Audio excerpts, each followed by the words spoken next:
શનિવારની સવારથી મુંબઈમાં મુશળધાર વરસાદ પડી રહ્યો છે, જેના કારણે શહેરના અનેક વિસ્તારોમાં પાણી ભરાઈ ગયા છે અને જનજીવન ખોરવાઈ ગયું છે. હવામાન વિભાગના જણાવ્યા મુજબ 16 અને 17 ઓગસ્ટે મુંબઈ સહિત આસપાસના વિસ્તારોમાં ભારે વરસાદ પડશે. આ વરસાદી પરિસ્થિતિ 19 ઓગસ્ટ સુધી ચાલુ રહેવાની શક્યતા છે.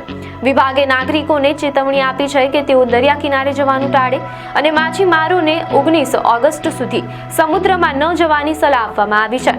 ભારે વરસાદને કારણે મુંબઈના અનેક વિસ્તારોમાં પાણી ભરાઈ ગયા છે. ખાસ કરીને Gandhi market, kings circle, Andheri subway, Kurla, Chembur, Milan subway અને SCLR બ્રિજ જેવા વિસ્તારોમાં પાણી ભરાઈ જવાથી વાહન વ્યવહાર પ્રભાવિત થયો છે, જેના કારણે ટ્રાફિક જામ અને વાહનો ફસાઈ જવાની ઘટનાઓ સામે આવી છે.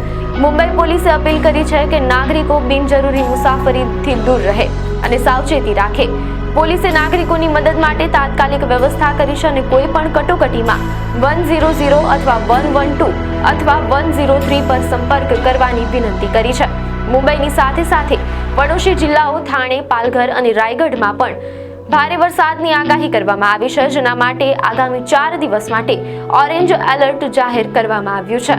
આવી જ વાયરલ ન્યૂઝ અપડેટ માટે ધ લોકસત્તા પેજને ફોલો કરો.